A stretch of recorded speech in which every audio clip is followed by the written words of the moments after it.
Right to a channel of light fluid. We are back with Cienie, and picking up from last time, Tom had a strange encounter in the woods.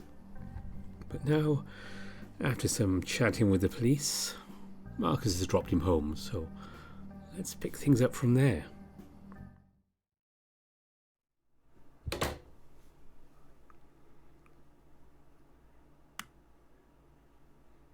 The lamp flickers and buzzes for a soft glow suffuses the room. I place my coat on the old sofa and then head to the fridge. It's only a few bottles of beer. I should have ordered takeout. I grab a beer, then walk to the desk and start rifling through my notes. My thoughts swirl around everything that happened tonight. Working with the cops isn't a thrilling prospect, as much as I respect Igor for his work. That was a real letdown. He's still a friend, yet I feel I might need to be more careful about what I share from now on. It hurts to think like that. I'm trying to make sense of why he'd go behind my back with it. Besides him obviously trying to solve the case. Whatever. I'm just going to ask him directly tomorrow.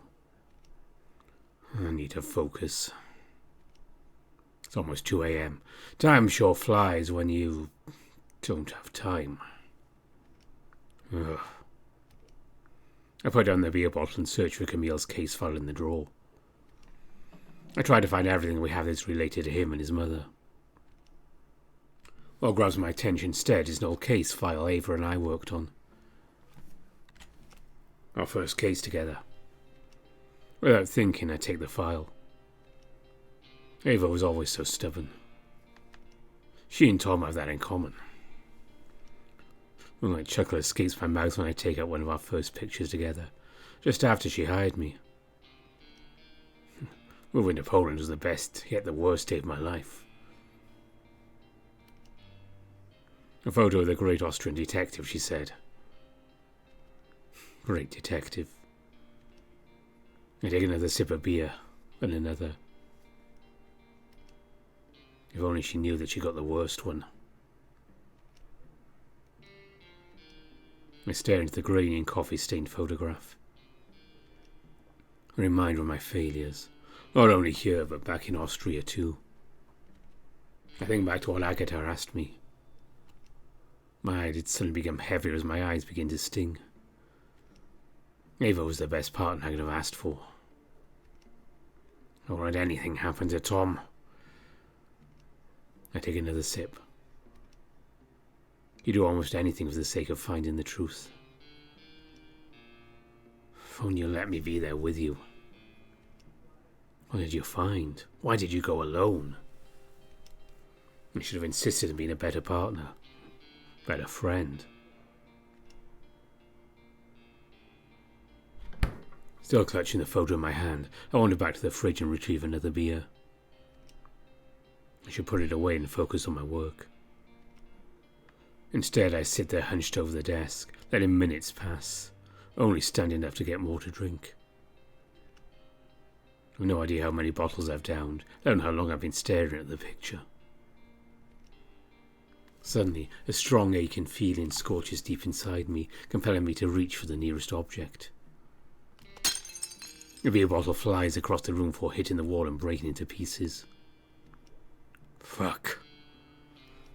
Its contents spill out and pool like thick, warm blood at a crime scene.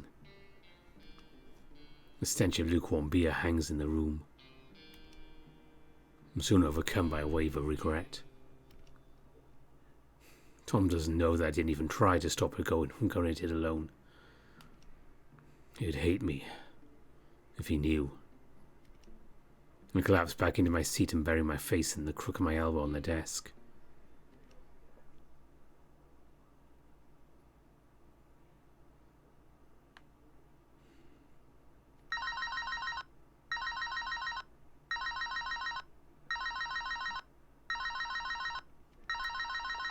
I get up from my hunched sleeping posture and straighten out my spine.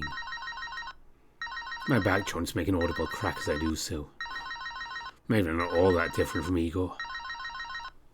I tried to loosen up the tension around my neck and arms before remembering the office phone's ringing.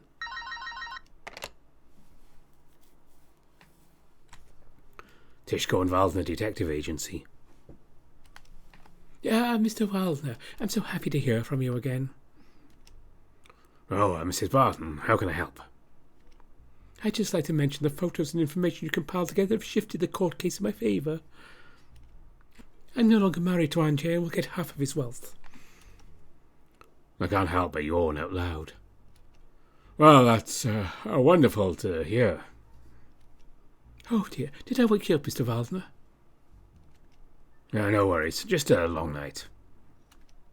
Very well, I've sent you the payment, plus a big tip coming your way. She enunciates the words big and tip very slowly. Oh, that's great, thank you so much. Maybe from the aero could go grab a drink? I'd love to, but for now I've got a lot of things on my plate, you see. A drink would be nice. I have a sneaking suspicion there's more to it than that. Ah, yes, a detective's work never ends, I suppose. Do you need anything else? I just wanted to say thanks. I can finally start my life straight again. That will be all. Good day to you, Mr. Waldner. Well, it's been a pleasure, Mrs. Barton. Or should I refer to you by your maiden name now? Oh, you can just call me Bashir. All right, Bashir. Good luck in your future endeavours. Talk to you soon, Detective. Her voice lilts with a playful tone infused with a velvety, almost flirtatious timbre. I hang up. They say the detective always gets the ladies.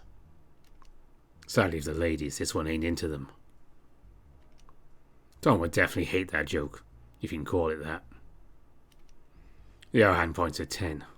Shit, I need to get ready soon. I also need to relay the good news to Tom.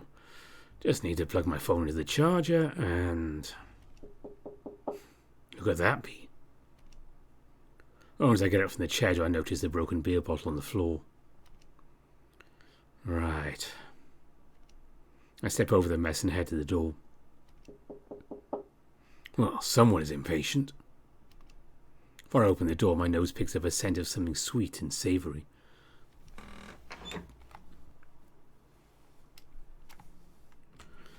Morning, Mr. Waldner. Yeah, I almost thought you're not home. Morning, Raymond. Come on in. Yeah, thank you. Also, here, take.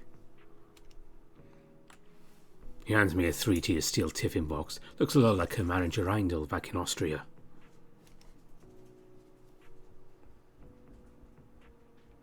Chicken adobo, your favourite, right? You don't have to. I clutch the fat around my belly, trying to quell the noise to no avail. Yeah, you should eat. Your stomach agrees with me also. Nothing agrees with anyone as long as it's getting fed. Raymond simply smiles over my poor attempt at hiding the embarrassing truth. Careful, shards of glass on the floor. I slipped. Raymond looks down the mess before noticing the fresh dent on the wall next to it. He pauses for a moment.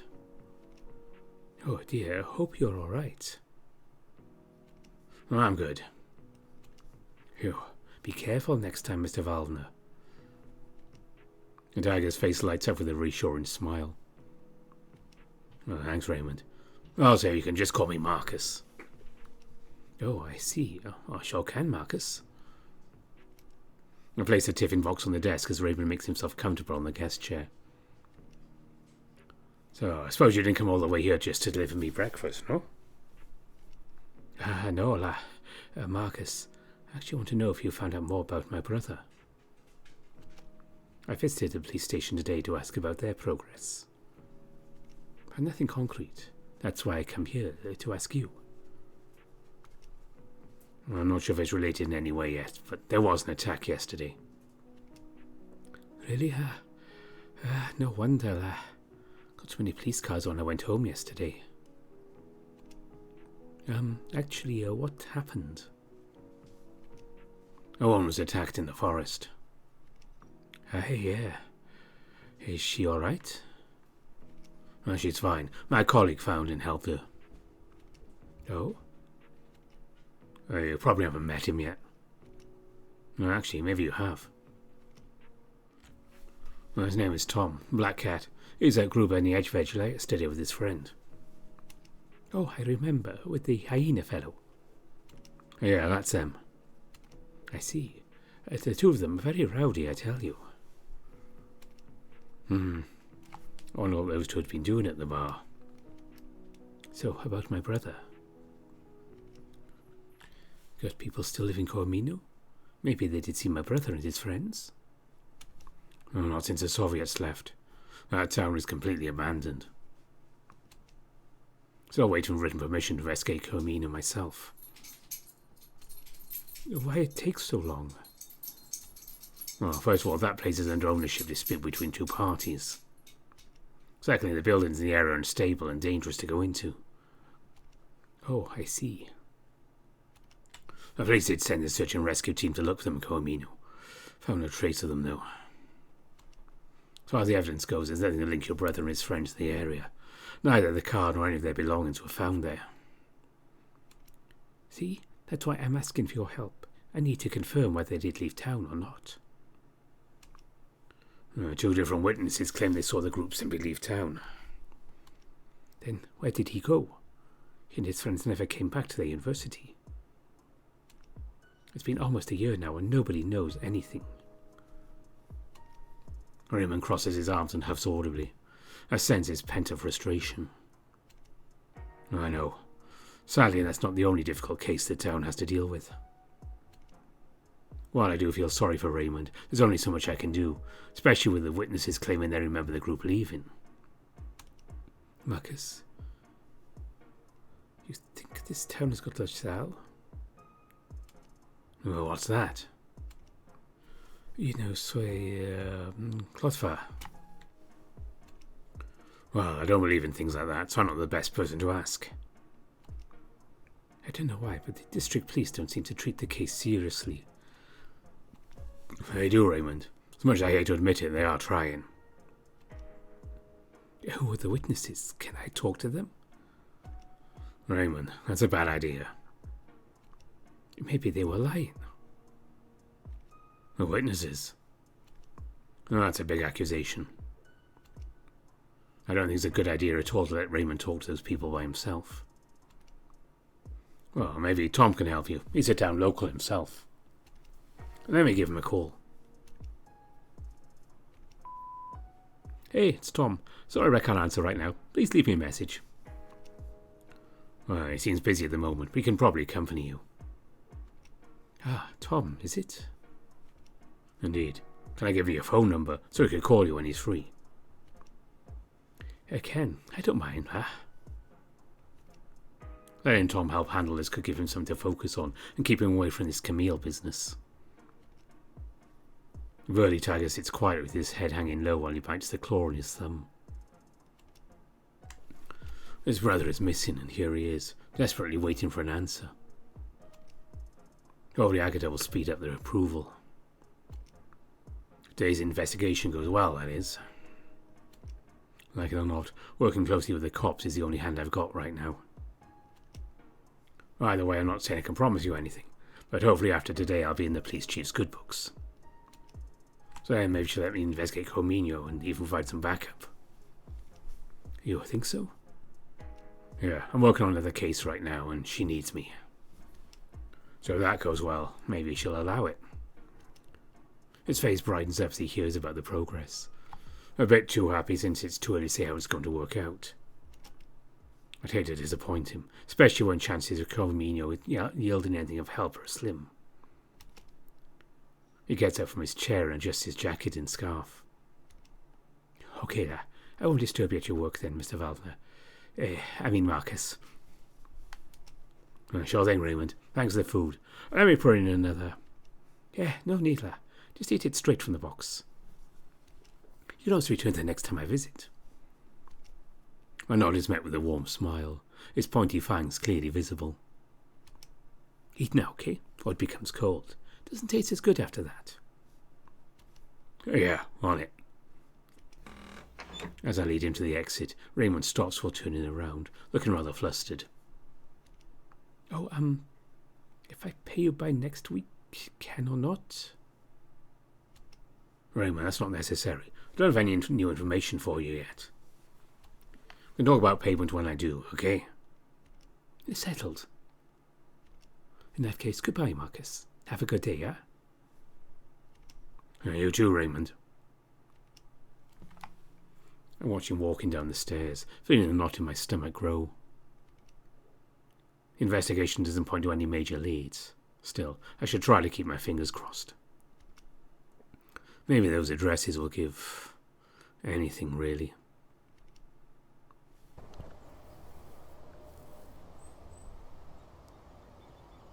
I take out my phone to call Igor. Hey, Igor, where are you? I might be running late. Boris isn't here yet. Fine. Heading to Kruka 16. Just get there when you can. Sure, I'll let you know when we arrive. Alright, bye. I examine the pictures Tom took to see if they match the house indicated by the list of addresses. Want to risk knocking on the wrong door. The first house appears neglected. Its unkempt lawn strewn with debris. Paint peels from the walls, revealing layers of crumbling bricks now cloaked in moss. On closer examination, there's a broken window, its fissures radiating from an ominous hole the size of a tennis ball. The window frame appears to be taped in and covered with foil. I can hear music blaring out from the living room. Someone's got to be inside. I come in. The voice of a young girl echoes from the other side of the door. The gate makes a bouncy rhythm as she approaches the door, but abruptly halts to cautious shuffling as she inches closer. Who is this? Good afternoon. My name is Markus Waldner, private detective. Would it be okay if I ask a few questions? The door creaks, a chain holding it from opening fully. A small raven's head pops up between the gap. The girl looks like she's about to enter middle school. My parents aren't home yet. I'm not supposed to let strangers in. Well, that's fine. We can talk through the door. Okay. All right. Could you tell me what happened to your broken window? Someone threw a rock a few days ago. It scared me and Mom. Dad called the police, but the thrower was gone. Well, it might be a good idea to ask Igor about this later. I'll jot this down. I take out a picture of Camille and show it to her. Do you any chance recognize this man? Nah. Okay. When will your parents be back? In a few hours. Dad went with Mom to the rehabilitation? Yes, he had an accident. What kind of accident? I don't know. Mom said Dad drove into a tree. I'm sorry to hear that. What's your dad's name? Robert. And his last name? I don't know if I should. Well, that's okay. I think we're done here. Could you ask Dad to give me a call when he's home? I put my business card into the door frame. She grabs it and takes some time to read out the bold text. Investigator. You don't look like an alligator to me, mister. I get that a lot. Are you okay being alone at home? It's fine, I guess. I'm used to it now. Right, take care then. I wrote down her father's name next to the address. Igor should know more about this accident. As I'm leaving, the girl anxiously scans her surroundings for locking the door.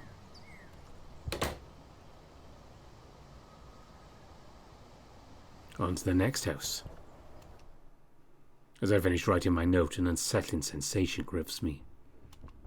I pivot, my gaze darting to every shadowy nook around me.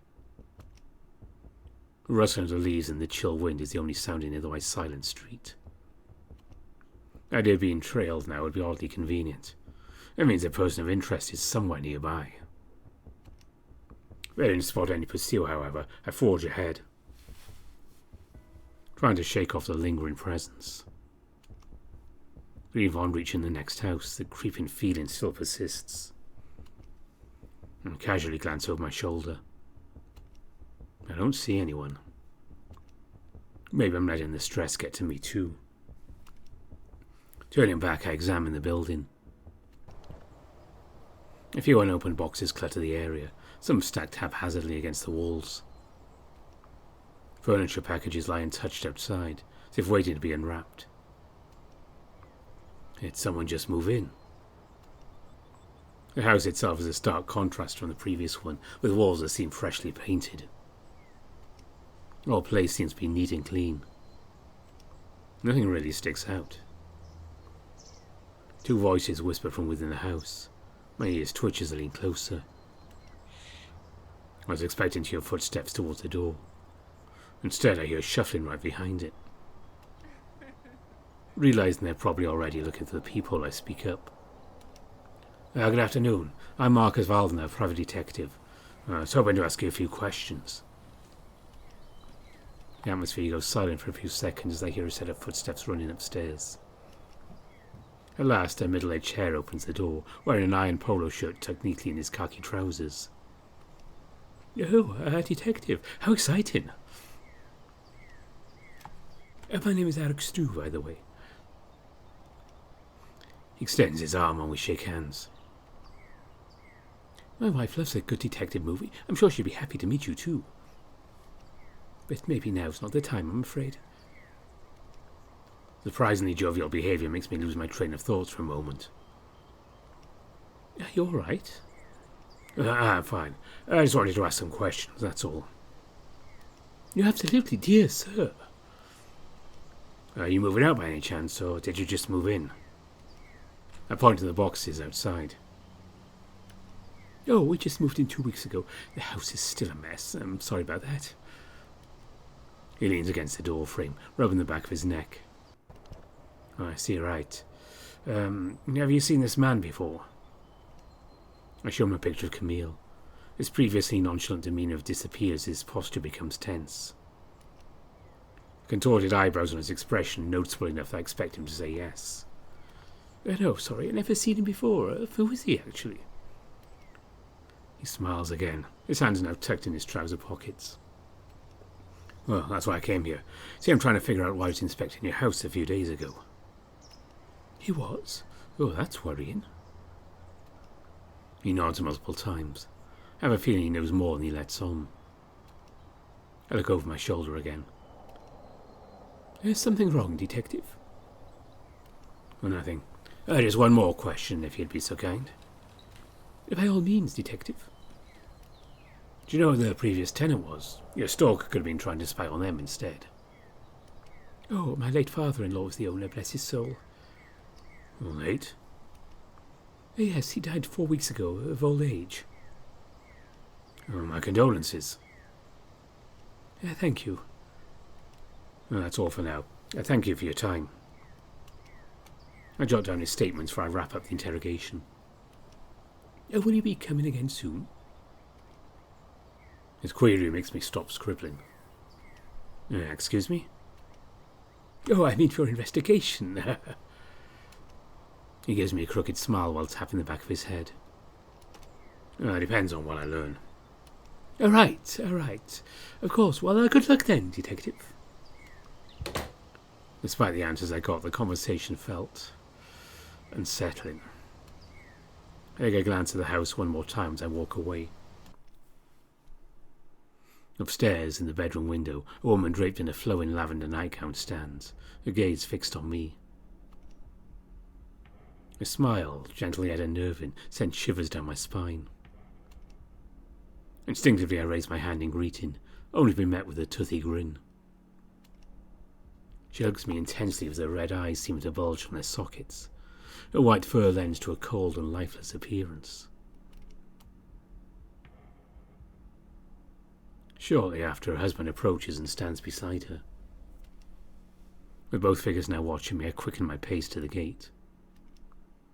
They remain, still as statues, watching from the window. My phone vibrates as Eagle's name pops up on the screen. Hello, Markus. Found anything yet? I'm a bit. Heading to the last house now. Are you here yet? Yeah, Boris and I just arrived. Right. The first house at Kruger 16. The kid told me your father, Robert, had an accident.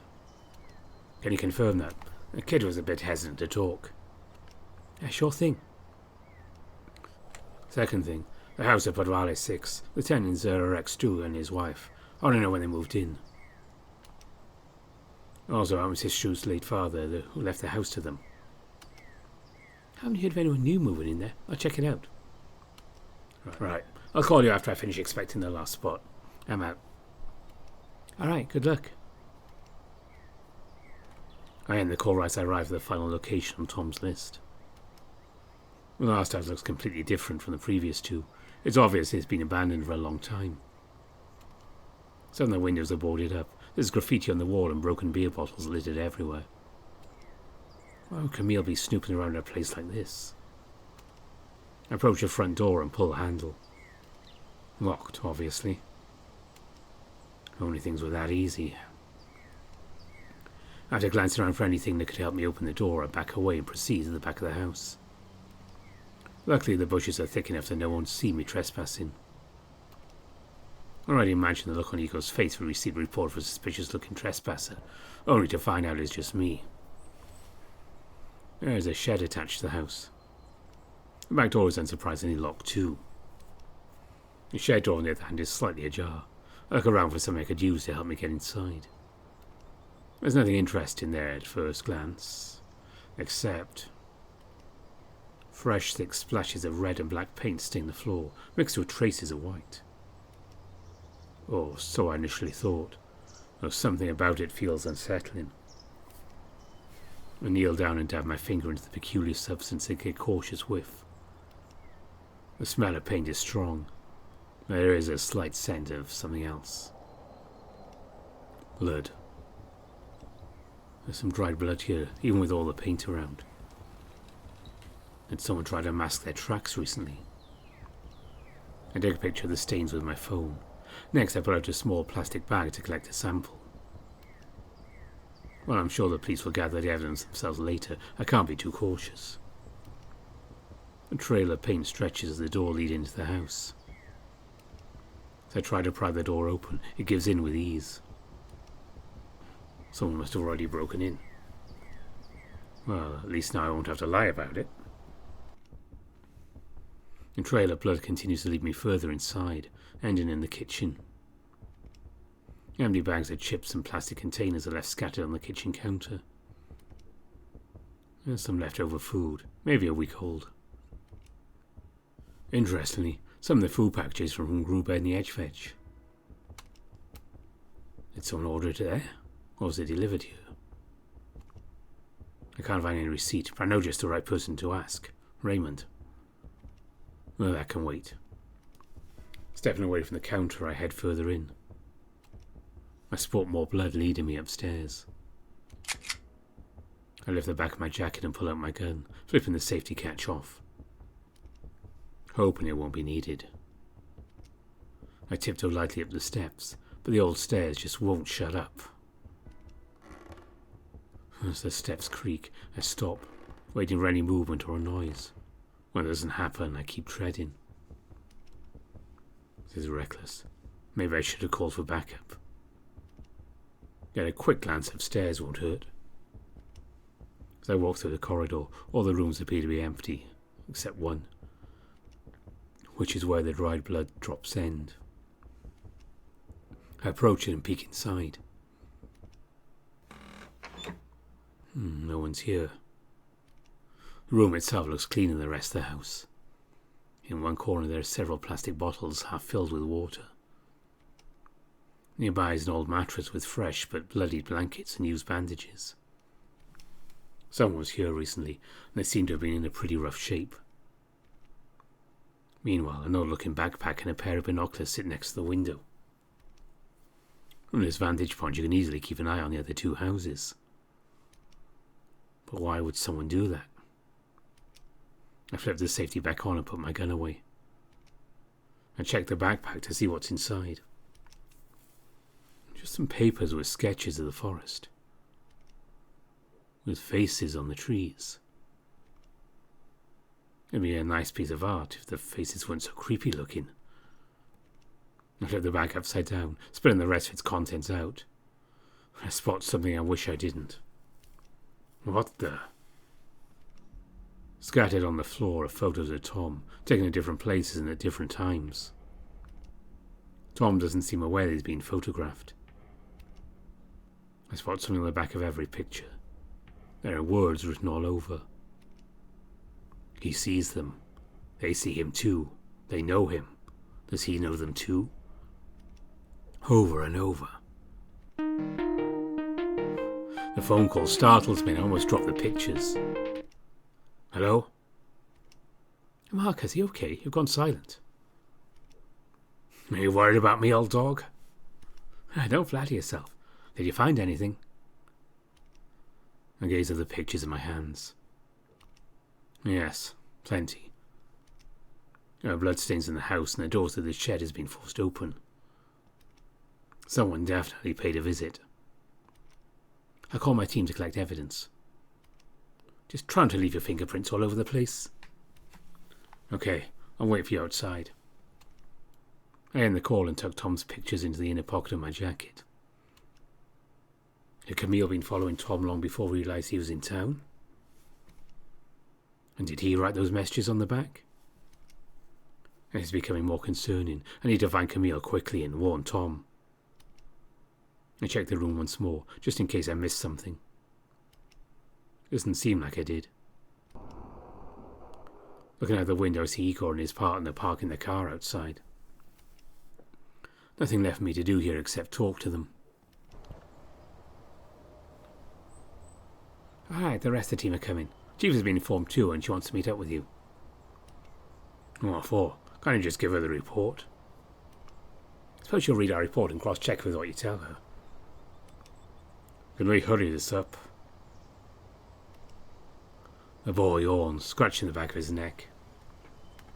Markus, you've met my partner before. I've seen him in passing, nothing more. Yeah, anyway, let's wrap this up. Enough amateur meddling. I give Igor a look. He shrugs. Right, we've still got work to do. Glad I'm a big fan of this guy. The police searching for the missing people have his attitude. It's no wonder they still haven't found any. Yeah, don't give me that look. Alright, anyway. Igor, can we talk in private? Boris looks us up and yawns loudly again. You ladies be my guests. I'm going to make sure the detective here didn't mess anything up. Officer. Boris starts walking inside, almost colliding his shoulder with mine. I sidestep and walk closer to Igor. I know that look, and honestly I don't know why they assigned him to this case. Yeah, it does answer one thing. What exactly? Why did your chief have to ask me for help? Igor nods, though I see the annoyance in his eyes. Markus, I'm going to be blunt. Well, saves me the trouble of asking about it. Yeah, this case is important. Any lead matters. Well, does it? I'm pretty sure Mrs. Novak did report on Camille's disappearance. Please remind me, why was it ignored? What he seemed to do is have it, come and leave him without telling anyone. Also, why didn't you ask me before telling Agatha everything? Because I knew you'd be against it. Now really is not the time to be prideful. So you think it's about pride? Yeah, do you think you can do our job better? But I did what I had to. Well, I get that. I still shouldn't have been blindsided by this. It doesn't matter. But it does. You know Ava's files are still missing. Your people are the ones who took them. There's zero reason to trust the local police right now. You know what? If you can't trust the local police, you should at least be able to trust me as your old friend. I'm going to go meet with your boss. Talk to you later. Right, I have a job to do. I pull out my phone and check the time. Damn, it's late already. Tom should be done with work by now. I tried calling him, but the line is busy. Guess I'll try again later.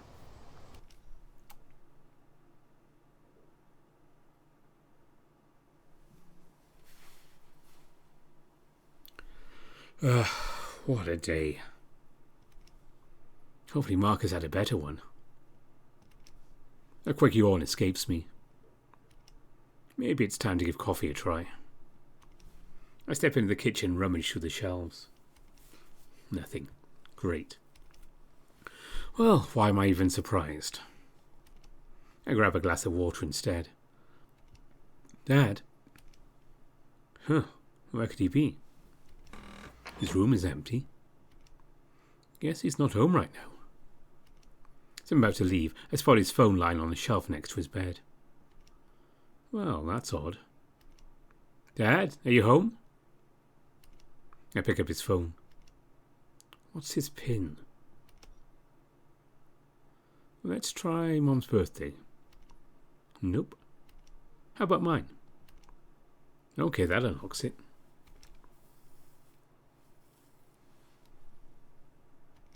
Huh. I didn't realise he's been using this picture as his screen background. Well, I glance through his messages. There's one from today. Something about a meeting. I wonder what that's about. I set his phone down and leave his room. My eyes start to get heavy. Another yawn overcomes me. A short nap wouldn't hurt. I make my way to my room, dropping my things on the floor. Once inside, I down some pills in the lower drawer and lie down in bed. Just an hour nap is all I'm asking for. Then I'll get ready to meet up with Otto. After what happened yesterday, I barely slept. Struggling with my own emotions, obsessive thoughts and strange nightmares, I just couldn't... I can't explain what even happened in the forest. Just thinking about it gives me an awful headache.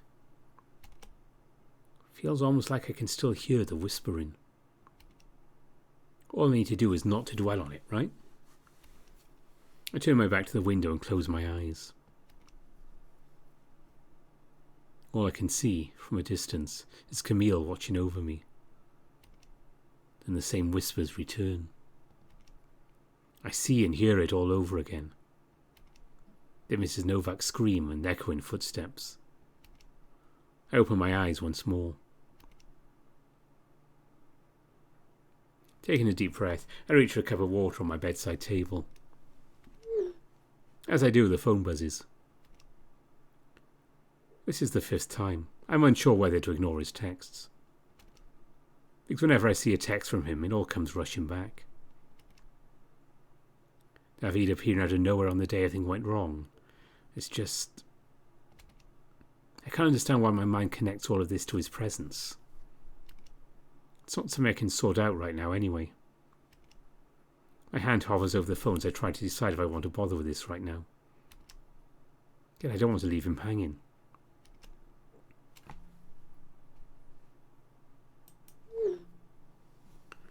Tom, please, we need to talk about what happened. Don't ignore me now. I'm here. OMG, I was worried.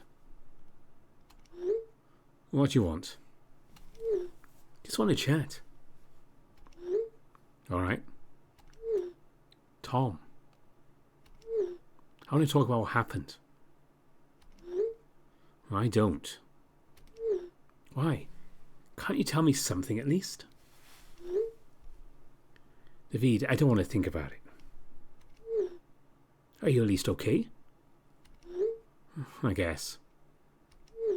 Alright, I'm not going to push you then. Thanks. I'm going to head to bed now. Haven't had a good sleep since yesterday. Oh, me too, man. That's why I was hoping we could talk. Maybe next time. I still don't know how to feel about you coming back. I thought we were good. Good, because we met at once at the bar. No, David, we're far from good. Okay. Well, if you want to give it another chance. I'm busy today. Okay, I get it. Some other time? I don't know.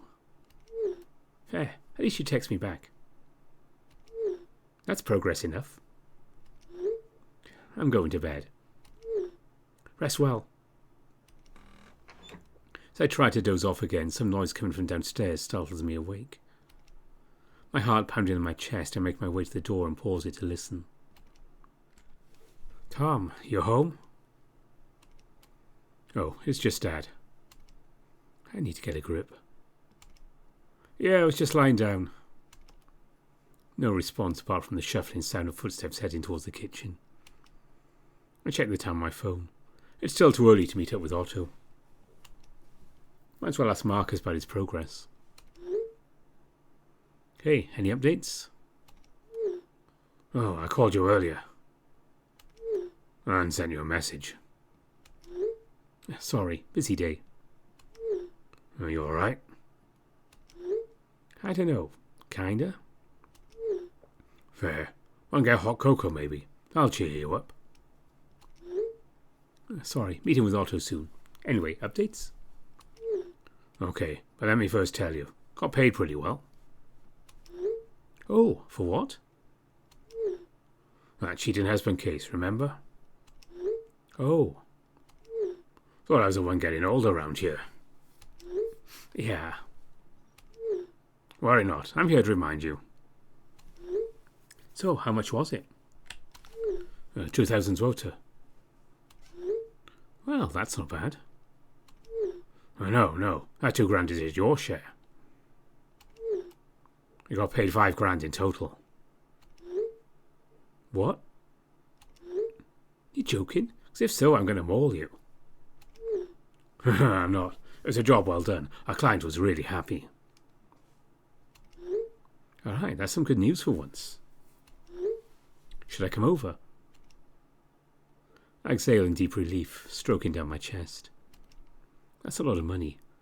I can't stop the tip of my lip from curling into a slight smile.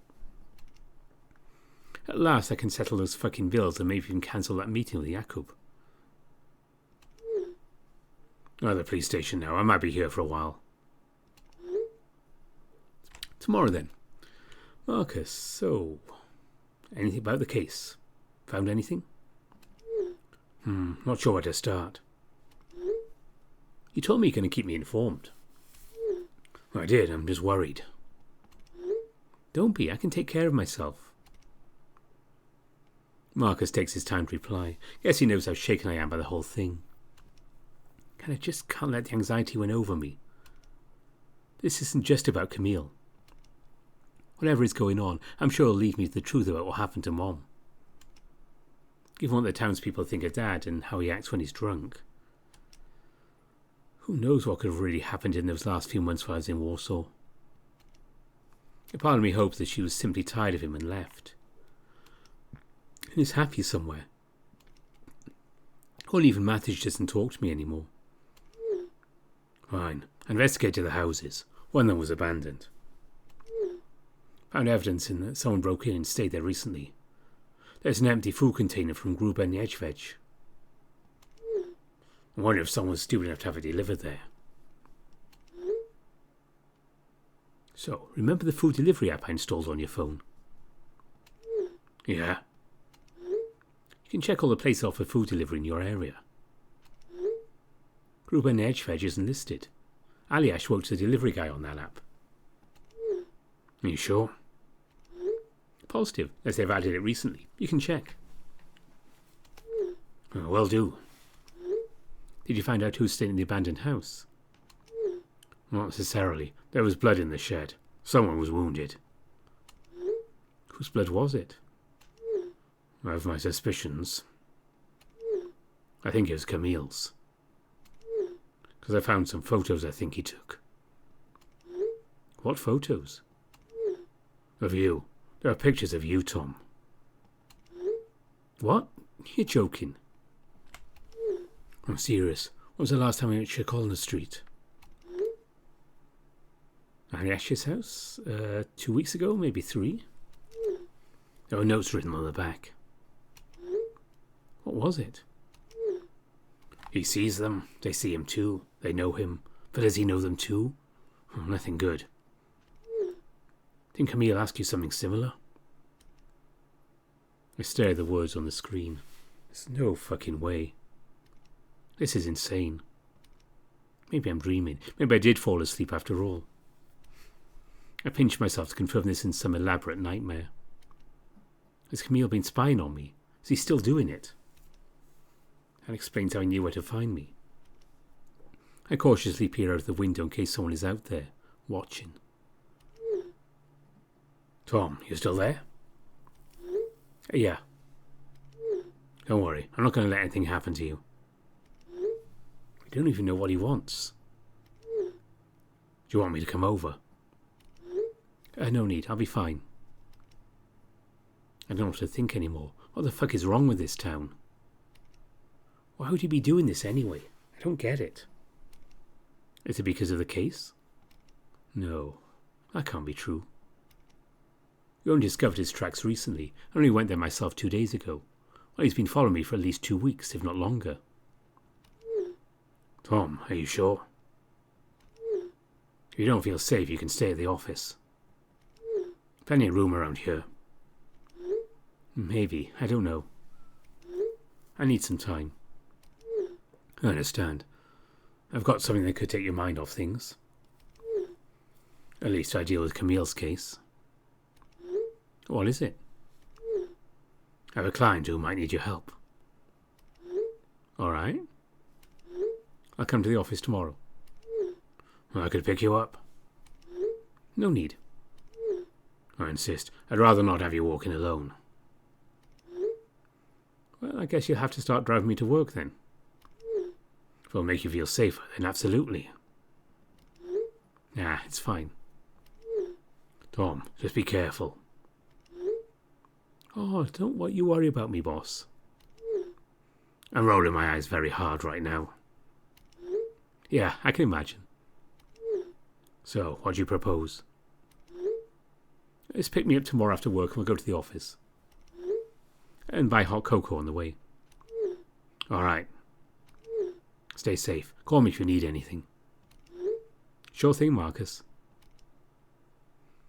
As the phone screen darkens, I'm left staring at my faint reflection, a numbness radiating slowly across my body. I suppose this makes it all the more important that Camille is found quickly. As what happened last night, it's got to be just a matter of time. I try to cheer myself up while suppressing the dreadful thought that lingers in the recesses of my mind. Still, there's no way I'm going to stop searching.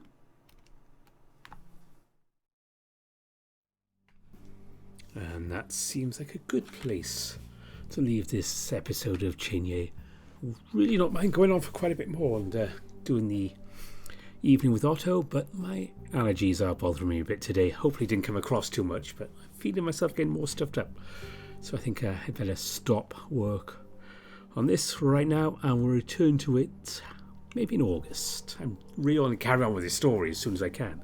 But we have other things to do, including next weekend more Spectrum of Hybrids, and there'll be a short midweek video with more Eden's Reach.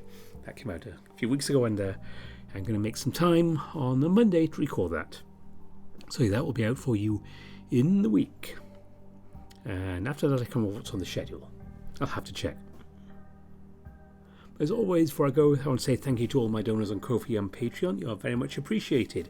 And my top patrons are Andy Peng, Aaron Fox, Bastian, Bieker, Brian Hall, Gobers Visser, Dissonance, Exact, Grizz, Harvest Mouse Productions, Evan King, Kartek, Matt Kenya, Omar, Rafu, Spiderling, Samuto, Tiger Cup, Amaterasu, Greylock, Larkasketon, and Gracious Yevon. And I really need to rewrite this piece of paper you all have your names down. It's getting kind of old and full now. What do you mean use a phone? So why do I use a phone? It's easier to write on paper. Yeah, this has been the latest Cienie. Hopefully I didn't get too off with some of the pronunciations there. And yeah, Spectrum of Hybrids and Eden's Reach, 2 coming up in the next week. So, and if you heard something, that was my cat knocking over the old spare microphone. Toasty, toasty, toasty. Thanks for watching, everyone. Bye for now.